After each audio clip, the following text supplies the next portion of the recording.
Welcome back to the ZERT Coffee and Chaos Podcast, the show where we talk about anything and everything relating to what it means to be a prepared individual and a survivalist in today's day and age. I'm your host, Chris Bartigo, and ZP002. Back with me on my show, the co-host, Jamie Franks. Jamie, welcome back. The Senior Chief, back with me today. How are you, man? Good, man. We last night we just did our last flight of 2024, so I get a couple of weeks to take it a little bit easy before we start up again. So, dude, what's the biggest takeaway for me from that statement is the last flight for 2024, meaning 2024 is at the time of this recording, folks, 2024 is 2 weeks away from being done.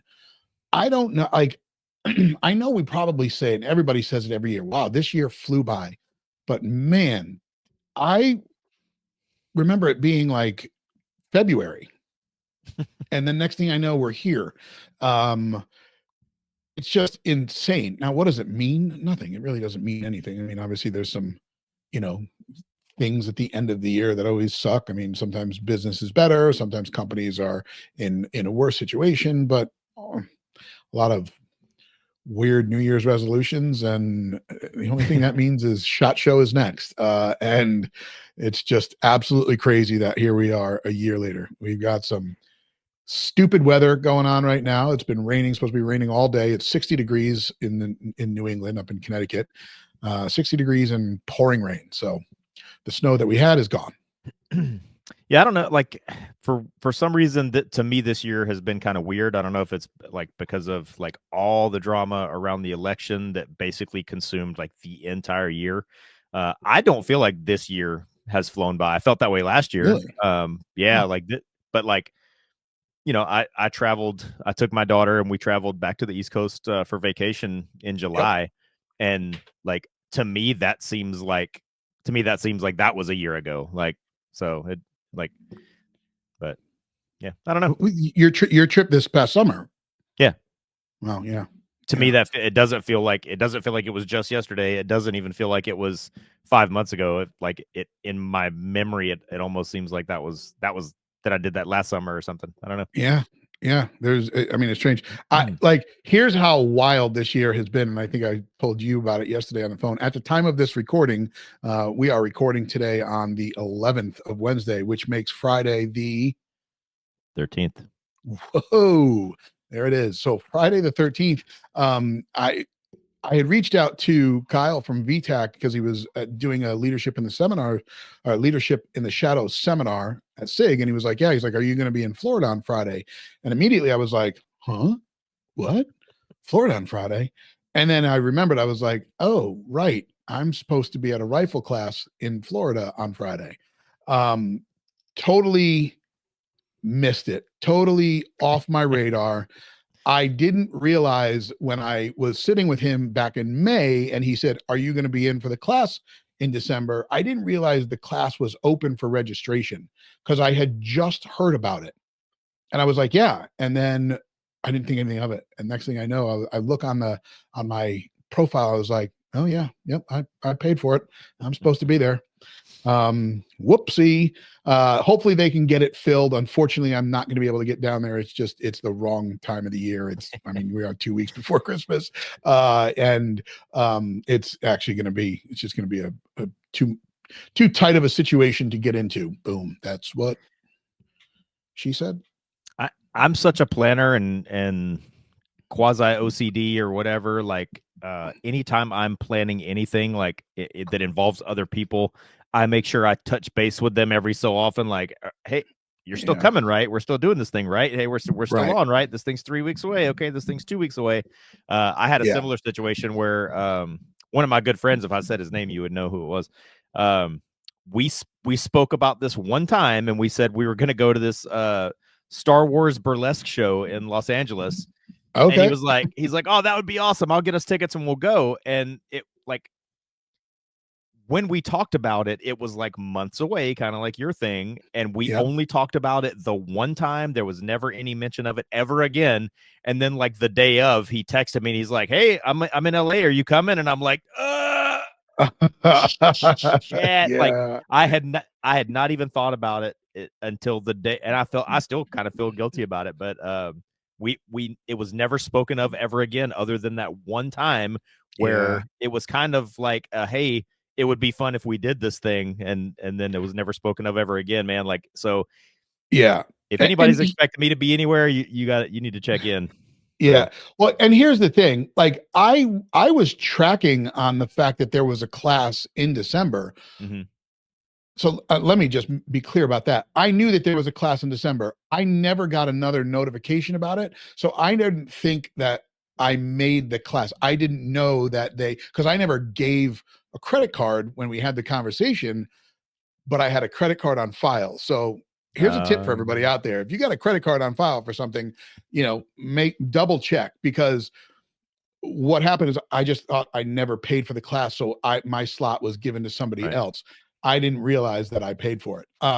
So that's on me. That's all on me. Again, I when I reached out to Kyle today, I was like, listen, I'm not gonna be able to make it. I called SIG. Obviously, I told him I can't make it. See if you can give my slot to somebody else, because I'm sure it's going to be a great class. Nothing more I wanted to do than take that class. If it's a VTAC rifle or carbine 1.5 class, I was going to take it with that SIG regulator that we just did a video on.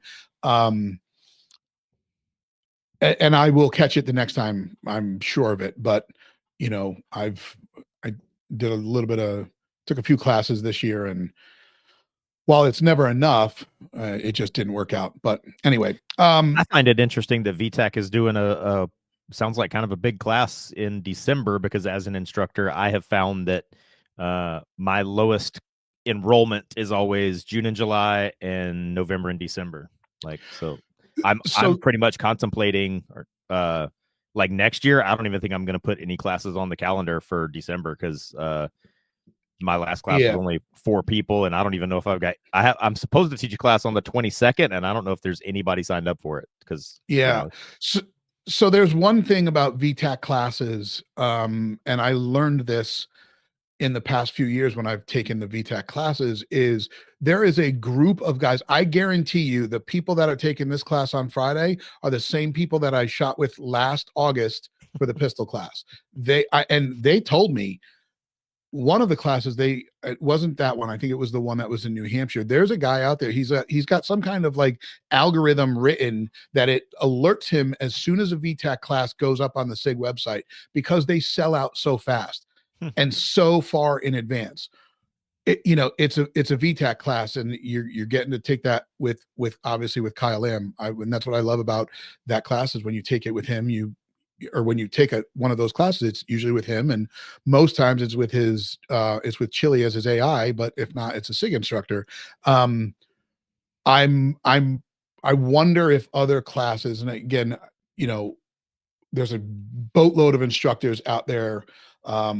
I'm wondering if, like, these guys with these huge followings, like Modern Samurai Project or whatever his name is, Scott Jedlinski, like, I wonder if his classes fill up that fast, or if it's just you get to take a class with one of these guys. Not saying taking a class from Top Shot, 2-time Top Shot Jamie Franks is not an experience, because I know it is. I've seen you teach, and I see the way that you do teach. It's just like these guys have probably been doing it for as long as you've been in the military. They've been doing it because they've been out that much longer. You know what I mean? So it's like they've got. And I mean, I think I would do much better if I was able to travel around and teach classes in other places, and get my name out there, and a little more word of mouth from people in other places. But because I'm in the military, I'm pretty much locked down to teaching on weekends here at my home range here in San Diego, which that cuts off a huge segment of people who would be able to come take my classes. So and like the other thing is, like, you're in, like you just said, in San Diego, so you're not even centrally located in California, where somebody could come travel multiple different areas in California to you. And I know that even when you did the ZERT class, I know we have some more that we've talked about, like you talked about finding a range a little bit further north to accommodate some of those people up north. Now, the other thing about a VTAC class, it's all done through SIG. So SIG does all of the legwork on it, like, all of the infrastructure. Kyle comes and he teaches the class. and it's done. You're doing all of the legwork, scheduling, finding the range. Boy, am I. Yeah, right. Yeah. So there's no range to find, which is one of my biggest challenges right now as we start to, ramp up in ZERT memberships, and some people out there after seeing the Spectre event and some of that feedback. I mean, there's a class waiting to be scheduled in Wichita, Kansas. The problem is finding a facility that's going to work. And again, we're folks, today's episode is about something different, but it's normal that when Jamie and I get on the phone or connect, we go down a rabbit hole of a lot of different subjects, and we can turn any conversation into a multiple hour conversation. But we can talk about training another time, because we know that we have a lot to get into, and this show today is going to be interesting. But before we get into that show, what I want to let everybody know is, obviously, as I always do, thank you for spending some of your time listening to this show. We do publish our shows every Thursday on Spotify and Apple. As I look at the 2024 Wrapped, we talked about this the other day. It's amazing to see how much this show has grown, and we do appreciate that because it's from every one of you guys out there listening. We publish the audio version on Thursdays, and the video follows on YouTube afterwards.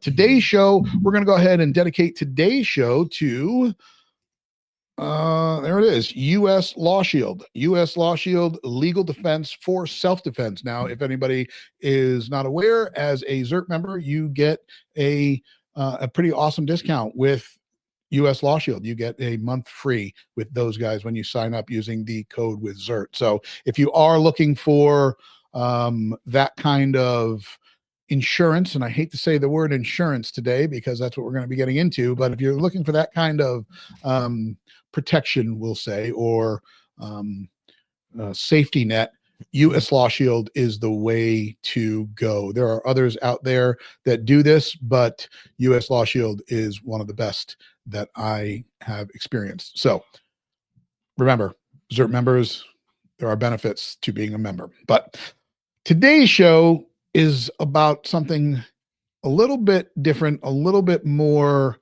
well, obviously it's in the news right now. It's pretty popular, and it's a pretty polarizing topic based off of, well, the internet, the comments, what people are talking about, and how people are looking at this. And today we're going to dive into the situation that happened in New York last week, with the CEO of United Healthcare getting unalived, gunned down in the street, assassination style. I don't really think there's any other way to put that. Do you agree?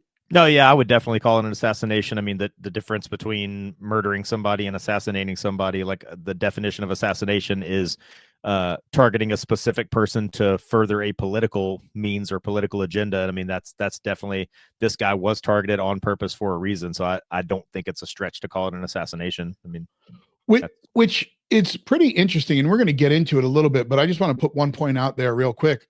The charge I saw was second degree.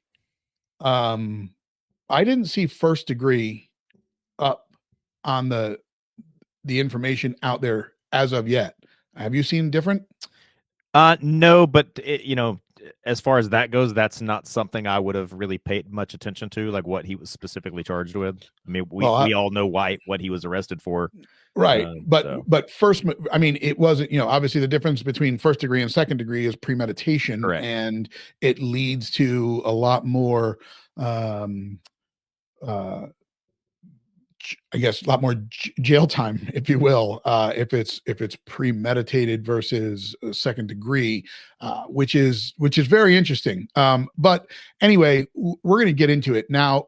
Here's a situation, and I want everybody to be very, very, very clear about this. We're not the first to have talked about this. It's been reported by every Instagram account, YouTube account out there since it happened. And what I've always liked to do is kind of wait a little bit before more information is put out so I can better understand it. We are not experts in this. We do not have any inside information other than what we've gathered in our research. So yeah, this was updated 3 hours ago. This says he was charged with second degree murder. So Right. that's interesting because in the same news story it talks about all the evidence of pre-planning and Right. things. And they have his manifesto. So Yeah. it's very interesting. Allegedly. Now, well, allegedly, right? All of this is allegedly until they go a little bit further. This isn't really so. I mean, this is going to be kind of a 1-2 punch on this whole situation. And like I said, it is going to be polarizing, and some people are going to hear what they want to hear from this. So I'm also going to continue on with another statement here at the top of the show. What this guy did, well, let me back that up. Murder is wrong. Right. And we don't condone anybody murdering anybody, right? Except for pedophiles. Maybe that's acceptable. And at this point, any piece of shit who goes and commits credit card fraud on the ZERT website, you can also kick rocks, because those scumbags are rampant right now. So there's 2 people on the bad boy list. But anyway, obviously what this guy did was morally or legally wrong. I don't know. This is going to be a very slippery slope. Well, the definition of murder is the unlawful premeditated killing of one human by another. And, right. Hashtag sorry, not sorry. There are people in this world that we would be better off without. So, and listen, you are not wrong. And I think that everybody would agree that there are some shitty people in the world.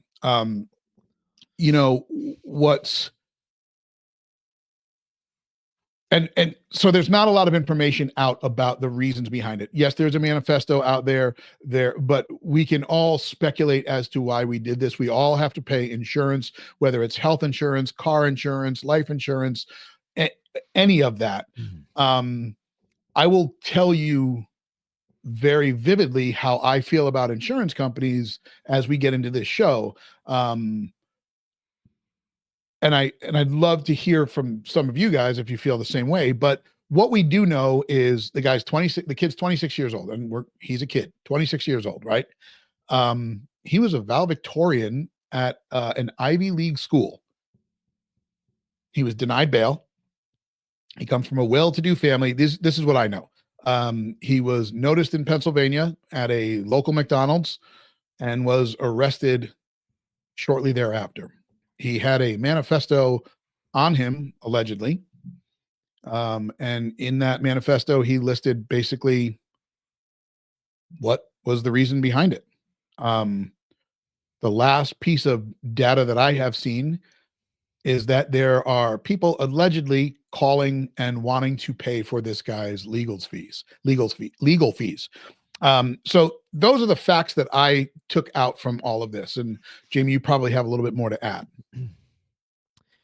The facts is a strong thing. Like, I mean, okay. as far as what factual information I have is, some stuff about like the firearm he used and things like that, like, and my takes on that, and what was, what's being said in the media versus what's seen in the actual video footage that went viral and stuff like that. But, one of the things that I've heard in the news that I think is kind of weird is, like you said, there's people, presumably, just, regular, quote unquote, regular people, that are wanting to step up and pay for his legal defense. But then, like, I listen to Ben Shapiro pretty regularly, and like Ben Shapiro has like a very passionate take on this, that like anybody that is in any way like kind of I don't know, like okay with or not adamantly against this guy being killed is it,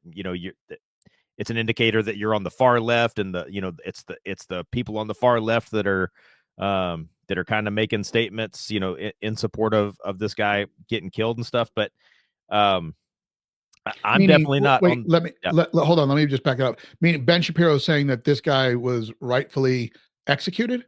No. Ben Shapiro is saying that that if you're okay with it, that it's not okay in any way, shape, form for there's no excuse, and anybody that thinks that there is it must be a far leftist, and that got it.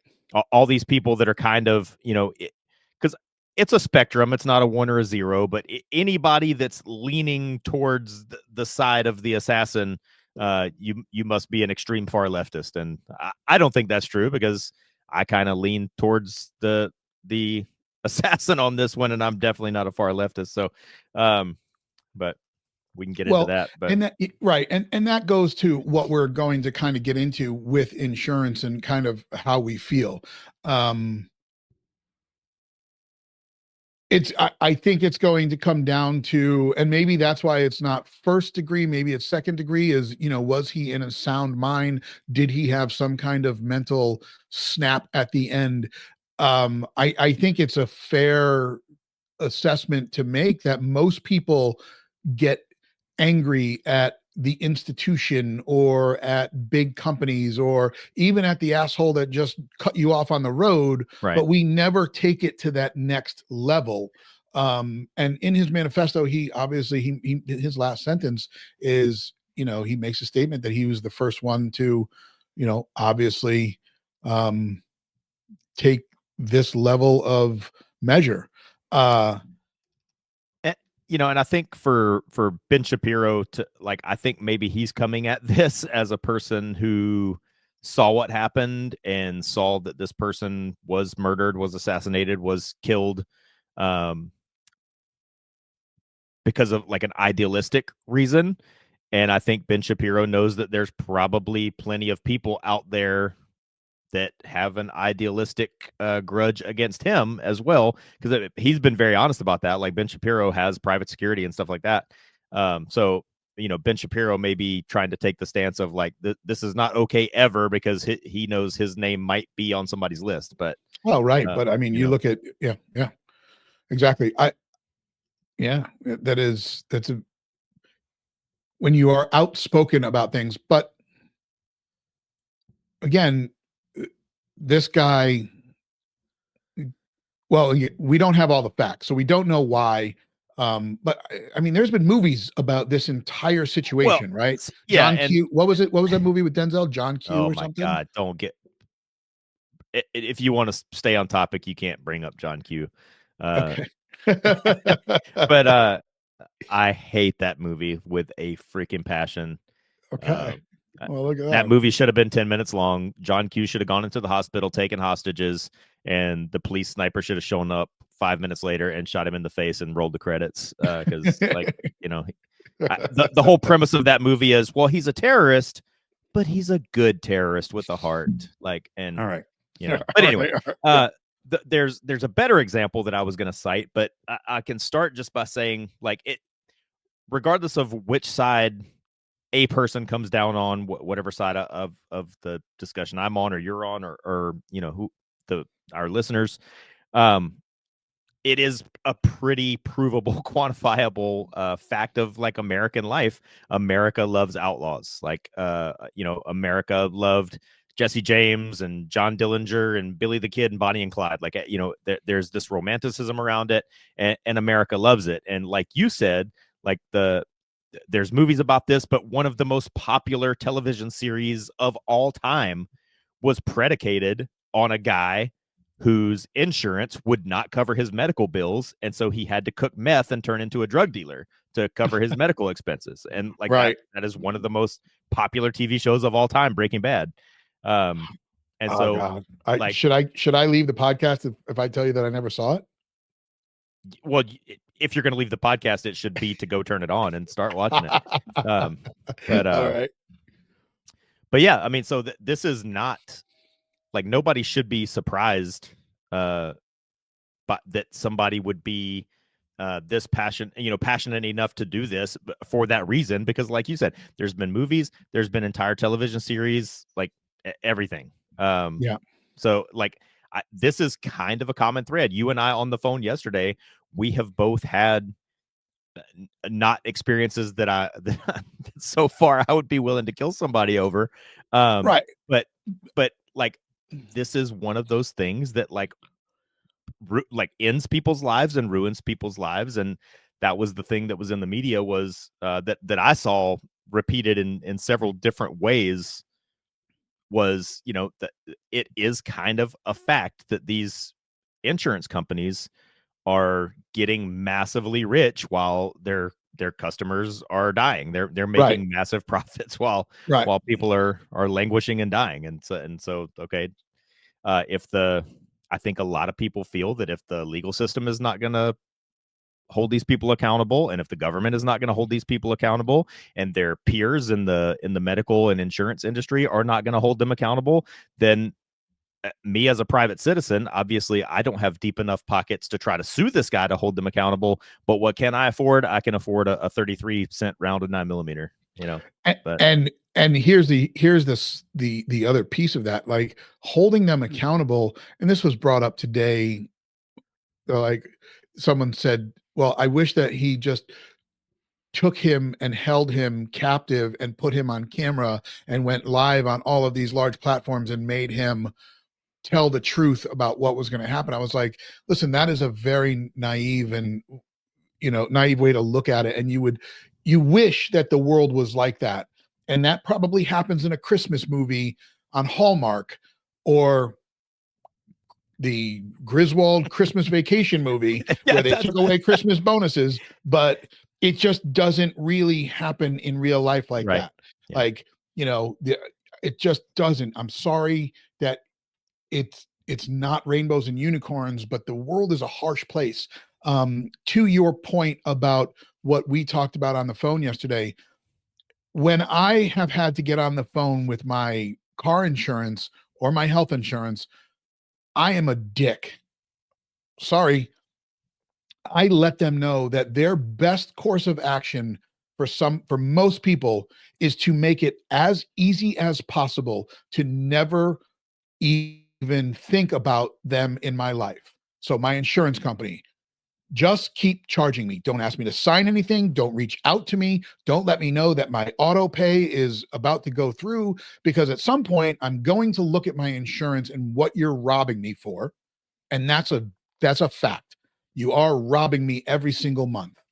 And I know we have a mutual friend out there who thinks differently when it comes to insurance, but it's bullshit. I get robbed every single month. I'm a 50-year-old male with a clean driving record driving a truck, but yet somehow my insurance goes up. And when you call them out on it, they give you some big, sick bullshit book answer about it was a company-wide decision. For what? I've never once used it. I've never once filed a claim. In my mind, you should give me a check at the end of the year for being A, a good driver, and B, never costing you anything more. You're paying for a peace of mind, and I get that makes sense to some people, but it also infuriates a lot of people. It really does. Well, and you're talking about car insurance. That's not even something that where your life or your child's life or your parents' life or your spouse's life is necessarily riding on it. And the point that I made, like, I'm not new to these feelings either. I've been talking about this since I was approximately the age of the alleged shooter. I always said, like, back when Obama was running for president, like, what was that, 2006, 2007, when I said back then, if I was ever going to run for president, my main platform would be running on vowing to reform insurance in all forms, because that's something that negatively affects like every American. Yeah. At least I think. And the very, very basic example that I have is, I got my driver's permit when I was 15 years old. I got my driver's license the day I turned 16. I have been paying car insurance now for literally for 30 years.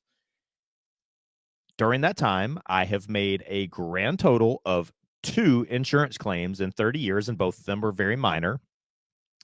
And so over the time that I've been driving and paying car insurance every single month for 30 years, by my calculation, I have paid approximately $100,000 into car insurance. And the thanks that I get when I have to call them is they look for every excuse to deny the claim. They look for every excuse to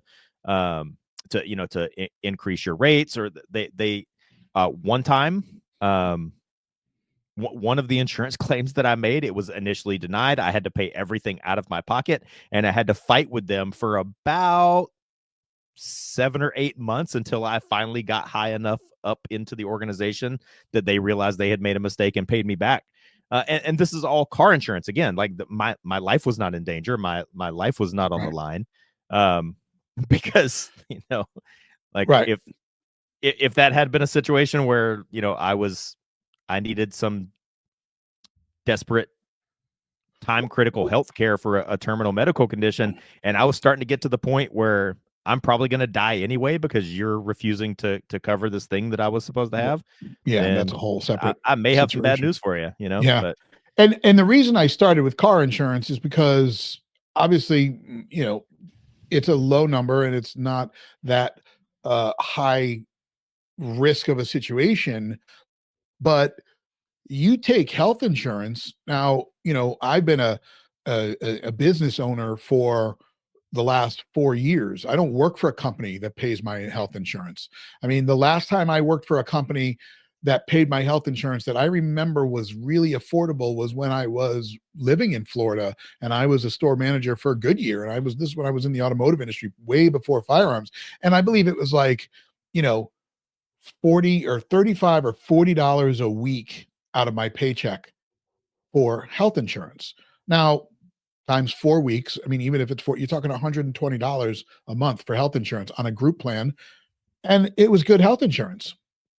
Fast forward to the last 4 years of my life, being a business owner and having to pay for my own health insurance.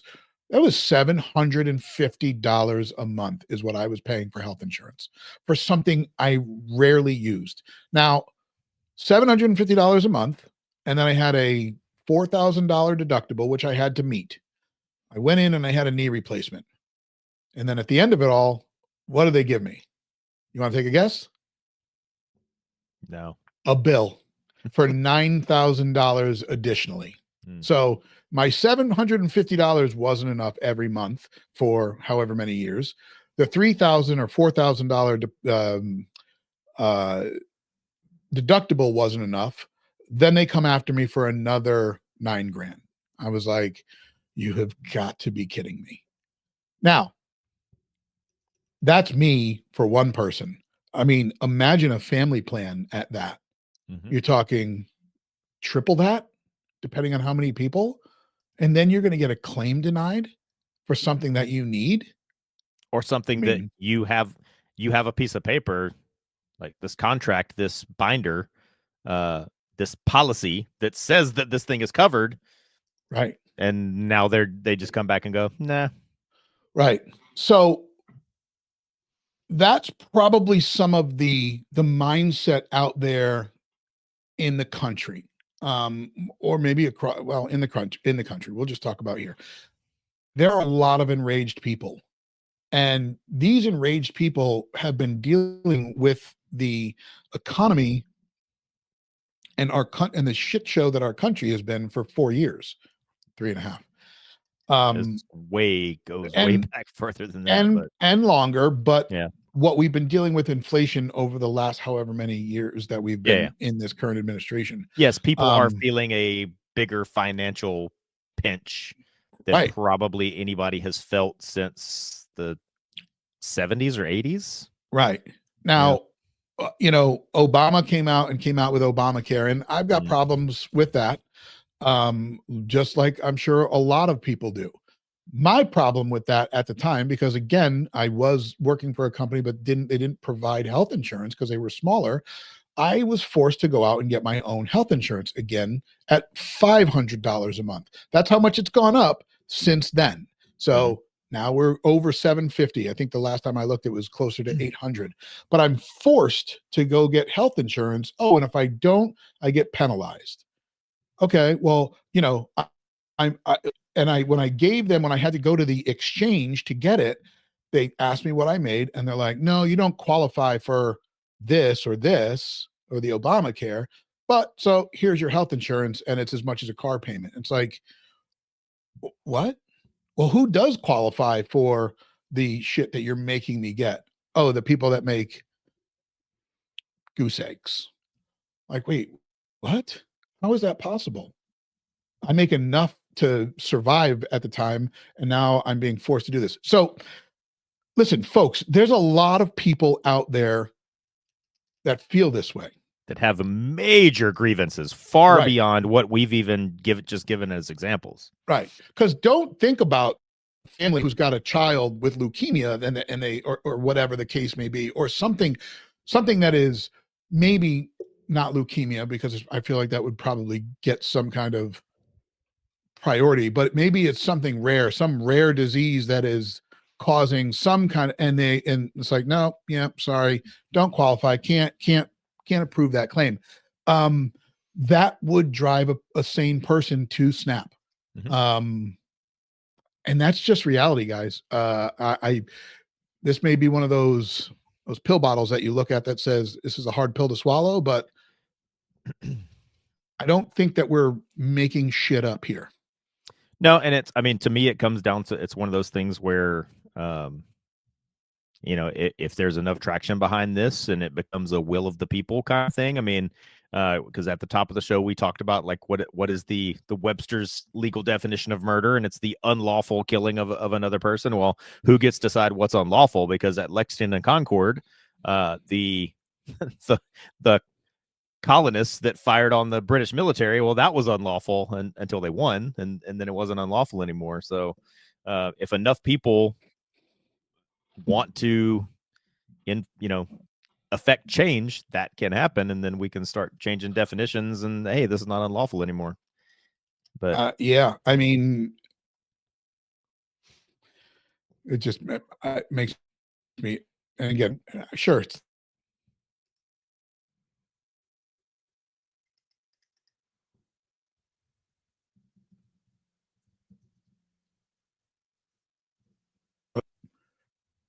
can you hear me? yeah, you're back. It looks like we have a technical situation here, folks, and we might have lost Jamie. Oh, and he's back. All right. Oh, see, sorry, folks. On my end, will you're the one that's being lost, but yeah, we will cut this out in post-production or not. We'll just leave it in because it's part of it. And that was just censored because I said something very bad. But anyway, did you say something about Tim Kennedy and now YouTube is suppressing us? No, not at all. All right. Yeah. Okay. So there's the little freezing up thing. Yeah. I don't know, folks, what's going on, but technology is rearing its ugly head.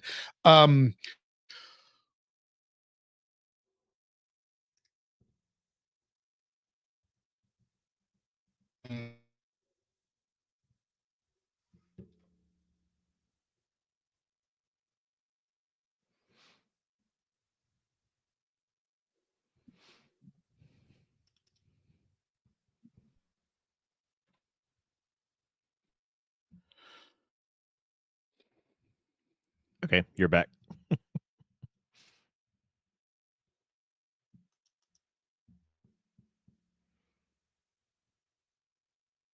Yep. Nope. All right. No.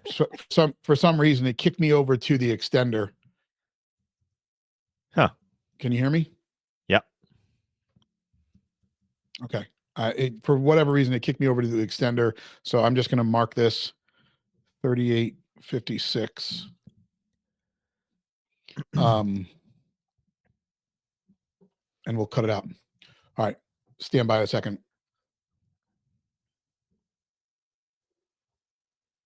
All right, folks, we're back. Sorry, we had a little bit of a technical difficulty there. But where I was going with this is, this person is going to be on trial. And it's going to be interesting if it's going to be a jury of his peers, because there are people out there, like I said, allegedly, that are wanting to pay for this guy's legal fees. So here's an interesting question. Do you think they've got the right guy, and do you think the guy wanted to get caught? Because I read, one of the things I did read about this morning was his the evidence they have to his pre-planning. Like they say that he traveled by Greyhound bus so he could pay with cash and didn't have to show any identification, or he could use a fake name. He stayed in a hostel in New York City, so he could use any name he wanted and pay by cash and not have to provide identification. And then but like then he gets apprehended dressed exactly like the person that's seen in this viral video that's been the top story for several days, with all the evidence on him and this manifesto. And to me, it seems like way too perfect. Like, I mean, okay, so let's unless kind he of wanted to get caught, but well, so maybe he did. So let's peel back that layer there for a second, and let me ask you a question back. So, do you think that, again, is there speculation that he's not the guy and he was set up to take the fall, or he is the guy and he was set up? Because obviously, you know, you like, or is it alleged that he's being framed and all this? Because he made a statement already. Like when they pulled him out of a cop car, he made a statement to the media that was waiting there, and the cops quickly pushed him up against the wall and rushed him into the building so he could not continue to talk to the media. But I guess, so back to my question, would you speculate that this wasn't the guy, or it was? It just seems too perfect, unless he wanted to get caught. But then if he wanted to get caught, why not just turn yourself in? But like, he was arrested. When this first happened, the CEO of this insurance company was gunned down, and there's pretty good surveillance footage of it happening, and everybody's analyzing this footage, and there's captures from this security camera and that one, and so there's the police have no leads. There's this big manhunt, and then all of a sudden this guy gets apprehended with all the evidence and this manifesto and the murder weapon, and to me, I don't know. I'm usually not a conspiracy guy, but this just seems too perfect. Yeah, and I guess what, to your point here is, I mean, has nobody seen CSI? New York, Miami, or Las Vegas? Like, I mean, why would you go and take the time to wear a hoodie? Now, maybe he knew there was a camera, maybe he didn't know there was a camera, but he wore a hoodie to conceal his identity with his little backpack on and all of this information. And a COVID mask. My next thing after I did that would be literally to go burn every single thing that was on my body. In my backpack, there would be a change of clothes, which I would put on, and then everything else would get burned, literally burned. Throw the gun in the river or whatever, right. So I don't know, you raise a good point. And what I can tell you about all of this, right, whether it's the stealing of the election or everything else that is deemed conspiracy theory, I absolutely hate when I start to peel back the layers and really unpack it. And I'm like, damn it, why does this look plausible? Because you don't, like, that's what they bang on. Like, as soon as you start going, they're like, wow, yeah, tinfoil hat, here we go. It's like, yeah, but I mean, tell me that it couldn't be done. Yeah. Show me that it couldn't be. Show me why, like I just stated there, like anybody who's watched, I mean, you can even go back to watching NYPD Blue or, what's the other one? Law and Order. Like, duh. Why would you sit there and walk around in the same outfit that you did murder in 5 days earlier? Doesn't matter that this is somewhat explainable, but like the media has done a complete 180 on the alleged weapon. Like, to begin with, they said it was this super niche, pretty rare, I would say, this B&T VP9 integrally suppressed single shot pistol that would be, very, very, very easy to trace. And now they've gone from that, which I would say is on one end of the firearm spectrum, this NFA item that would be very easy to trace, to now claiming, oh, he had a ghost gun, which, I hate that term because I hate that term also. But what I've heard that it was 3D printed, which. Okay, but still, they've done a 180. They've gone from the most easily trackable, niche, rare firearm ever was used in this assassassination. It must have been 008 that did it, to now this guy has a 3D printed ghost gun. So, well, of course, but now think about that. The 3D printed ghost gun fits the agenda of what they want, right? So, of course, they're going to go with that. I'm surprised they didn't say it was a 3D printed AR rifle, because then it would have just been more, this is what we need to do.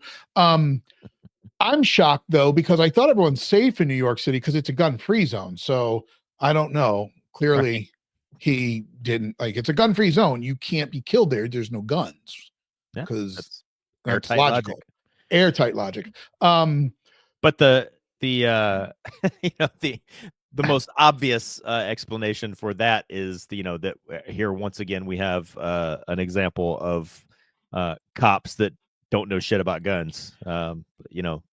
True. Most cops can't shoot worth the shit and know nothing about guns. But yeah, so it could be that too. Like when I looked at the footage, this is I know Garam Thumb has had some controversy as of late, and due to morally questionable choices in his personal life. But I still like his videos mostly because he agrees with me about everything. But like when I watched the video, number one, I did not. There's no way it was that B&T VP9. There's like No, that's no. not the gun he had. But what I did think, based on what I saw in the video, it did look like, to me, it looked like a Glock.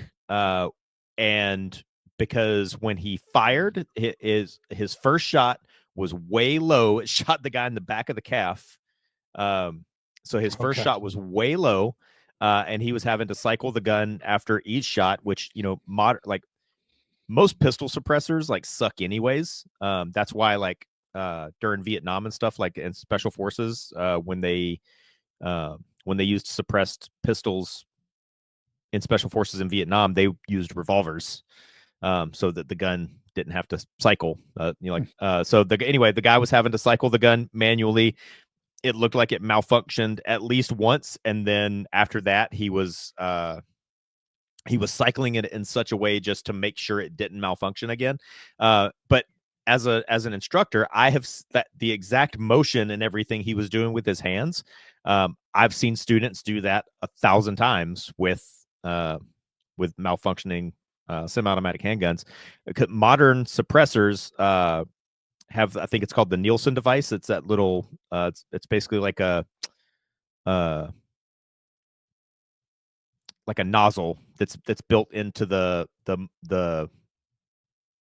not the muzzle end of the suppressor, but the end of the suppressor that attaches to the muzzle of the pistol. Standoff? Because modern pistols have to blow back, and when you fit a suppressor to them, if they don't have that little device on there, they won't. So I did think it was highly probable that the suppressor was homemade and that this guy has never shot with a suppressor before. So like, to me, that would explain everything that was seen in that video. Was that I'm not saying it's not possible that he had a 3D printed gun. I just didn't think of that. I thought the more likely explanation based on what I saw in the video and me watching what he did was that it probably was a homemade suppressor or silencer. B, he had never shot with it before or shot with a silencer at all before. C, it was not coupled with the right ammo. And then for the firearm itself, it looked like a Glock to me, but maybe it was like a parts built Glock. So that was my take on the video. And then Garam Thumb released a video a few days back, and he actually echoed most of that. So yeah, I didn't really want to go too far into the gun thing because it has nothing to do with that, and that's what they will latch onto. No, my whole point in even bringing that up is just to illustrate that the media or the police or whomever have done a complete 180 on the gun that they said was used. Well, so here's my take on it. They're going to focus on this because that takes the spotlight off of the rest of it, the other issue, the real reason why he did it. Now, maybe the public won't really buy into that bullshit, and they're like, no, I don't. So that's why I said, like, I don't care about what he used. I don't care about the gun. I want to know why he did it, and I want to know more about it. Like, what? Because at 26 years old, he's not even that disgruntled. Like, you can't be that disgruntled at 26 years old. Like, you just learned how to do a keg stand at the local fraternity. Like, stop it. I completely disagree with that. And from a military standpoint, when I was 26, I had already done 4 deployments. We do this thing in the military where these sailors, these young sailors and Marines that are like first term enlistees, that are between the 18 and 22 years old. All the old fuckers like me go, oh, that kid did this and that. And like, I'm always the one that speaks out and goes, he's not a kid. He's 18 years old. He's 19 years old. He's in the military. He's already done deployment. He's not a kid. And so sure, but we're not talking about somebody in the military. We're no, talking but I'm about saying when I was 26 years old, I had seen enough and done enough and been exposed to enough. But right, to but be that quite disgruntled. I totally get it. But this is an Ivy League bred kid from a well-to-do family that was a valedictorian. I mean, at 26 years supposedly old, but he's already had some like debilitating health conditions. Allegedly, there is a picture posted on social media that they're investigating because it shows a picture with a picture of an X-ray of a back with screws in it, but they don't know if that's him or somebody else. So, sure, I agree. If there is some kind of medical issue like this, like, you know, they didn't pay for the good doctor and they got Dr. Jackass to do his surgery because that's all that the insurance company would approve, and they fucked his back up at 26. Okay, great. But, you know, that's what I want to hear about. I don't really, and that's not, you know, I'm glad that you brought it up so people could be aware of it, but I don't care. And I really, if they start talking about the gun, they're going to do that because that's going to take the focus off the rest of it. And that's bullshit. And if you're hearing that, that's cannon fodder. And that's what they want you to focus on because they don't want you to know the rest of it. Correct. And I think you're saying the same, you're making the same point I'm trying to make, you just from a different direction. Like if they're lying up, if they're obviously lying about this thing, then they're probably lying about other things as well. Like, it's just that I happen to know a lot about guns. So I know that this part of what they're saying is bullshit. So I don't know a lot about healthcare because, you know, to be quite honest, my entire adult life, Uncle Sam has been handling my healthcare needs. So, right. But aren't you? Okay. So I'm great that you talked about that. You brought that up, and that's probably how we'll wrap this show up because I just listened to Paul talk a little bit about the VA and his experience. And I believe that's a common thread among veterans. And obviously, like you just said, Uncle Sam, you're still in. So I don't know how that differs from when you get out, but huge difference because right now I am still, and you know, anti-hero podcast. Don't come after me when I say I'm still an asset to the government. And so the government has a vested interest in keeping my engine running and keeping my oil changed. Right. But once you're a veteran, it's not so important anymore. Right. Yeah. And that's obviously that's a very, very bad situation. And I'm hoping that continues to get worked on and eventually finds a way to be fixed for our veterans. But, you know, like it's insane to see what it's like. And that's government run, right? The VA is all government run, where the insurance companies are. Now, don't get me started on government run agencies because we had this conversation with USPS yesterday and that bullshit. But you know, it's like we all, like, we should not be surprised when it's got a .gov address to it and it's fucked up. Like, it's just like, it's strange, right? You would think that it would be the most organized and well manicured situation, but it's clearly not.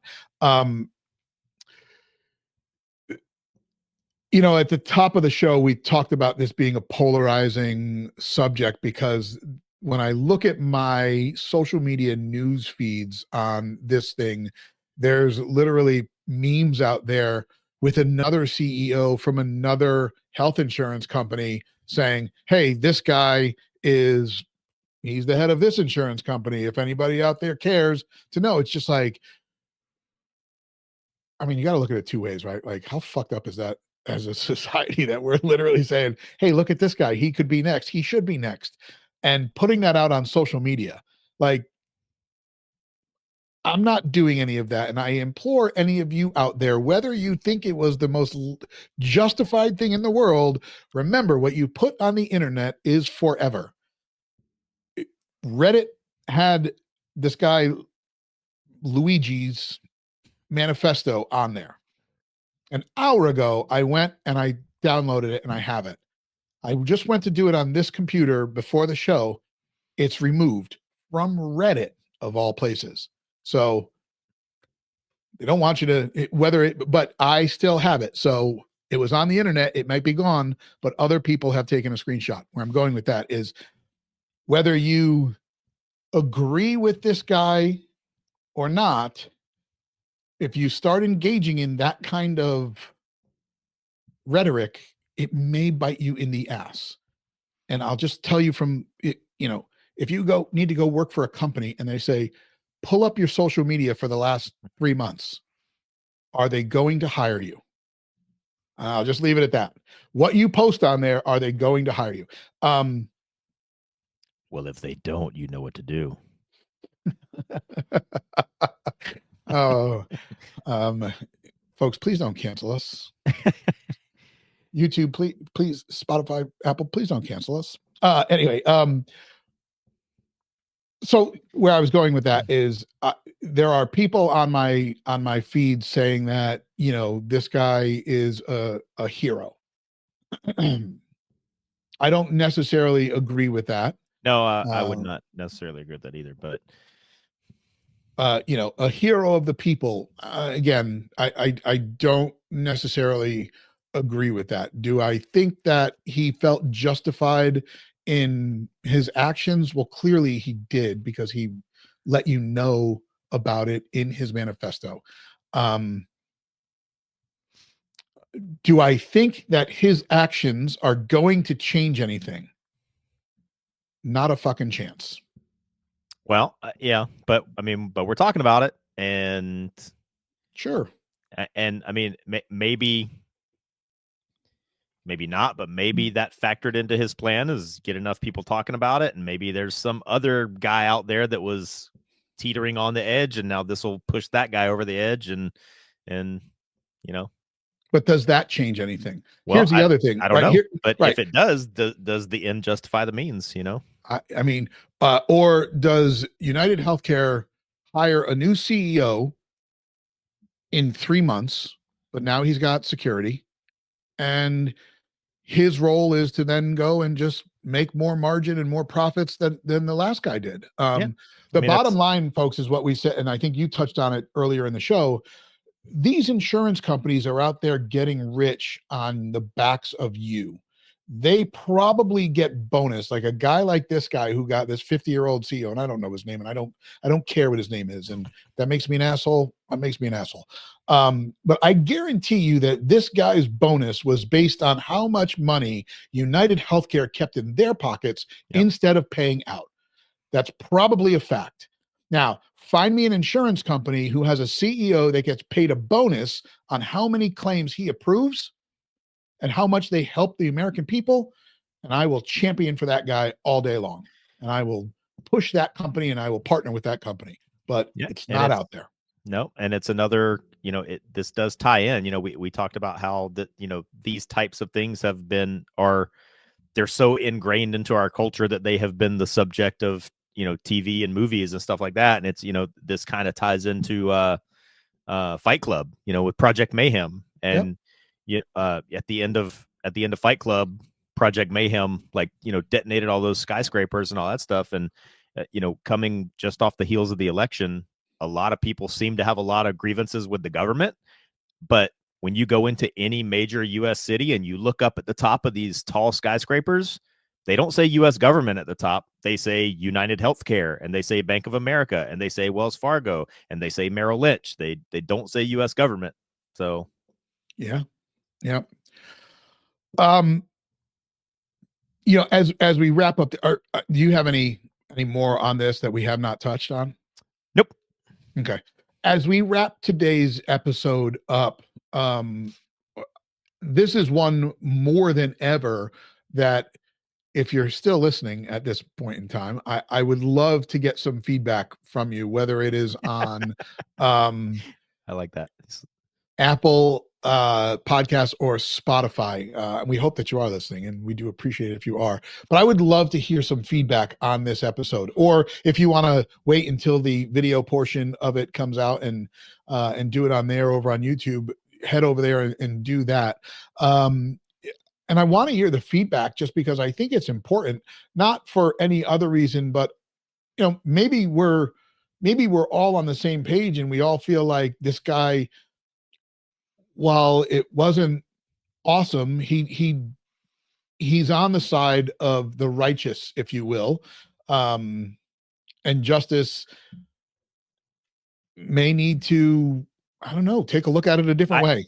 I could be completely wrong, and I fully admit that up front. I can only speak for myself, but I think the biggest, probably the single biggest, thread that you could pull out of this entire incident is, I think somewhere deep inside of everybody, they're looking at this guy and thinking that he just did something that at some point, like all of us have wished we could do, or that we've slammed the phone down on the insurance company and said, I wish that person would die or whatever. Right. So I think that is why this story has caught so much fire.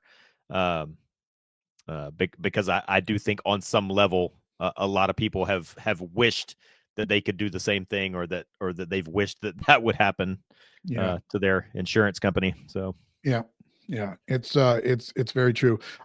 Folks, I would like nothing more than to see a change in the way that insurance is done in this country, whether it be health insurance, car insurance. We didn't even touch on life insurance. I don't know what that's all about because I've never had to experience using that.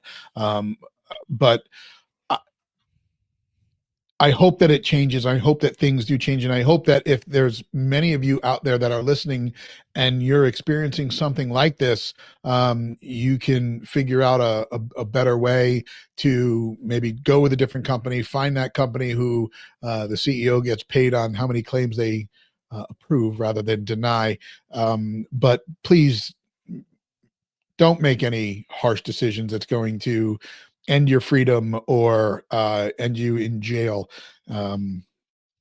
Because this, and I'm going to quote somebody I know here, you got to accept reality on reality's terms. And the reality of the matter is that this guy's actions will not change anything at United Healthcare. And that's going to be my statement. We'll see if that changes. And if somebody with United Healthcare insurance at the end of next year tells me that they got everything they wanted and a new Porsche at the end of the year as a bonus, then I will retract my statement. But I don't see anything changing, except we've got something new to talk about. And it's not Tim Kennedy, and it's not Grand Thumb, and it's not the guy in the New York subway, the Marine on the New York subway who choked a guy out. And was acquitted. Should have been. Daniel Penny. Yep. Yeah. But yeah, I agree with everything you just said, and like, to me, is anything gonna measurably change from this one incident? From this one guy? I don't disagree with you. Probably not. But again, we are talking about it, and so are a lot of other people. And I bet you the other CEOs of the other insurance companies were looking over their shoulder for a few days, and maybe that is enough to change something a little bit. So I don't know. Yeah, maybe. But all right, folks. Well, listen, that's it for today's show. And we appreciate you being here as always. Thank you for your time. I know we are close to Christmas here, so I hope everybody is getting ready for Christmas and getting all of their Christmas lists knocked out for friends and family and loved ones while you're out there this holiday season. Make sure you are safe. Keep your head on a swivel. The world is a crazy place. Until next time, Jamie.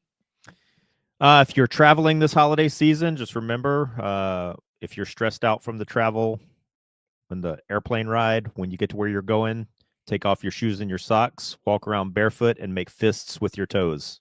Yes. And if anybody gets invited to a holiday party at Nakatomi Plaza, don't go. If you can't go, I'll go in your place. He will, and you'll wear shoes and not a wife beater. Yes. All right. All right, folks. Until next time, you guys stay safe. ZP002 out.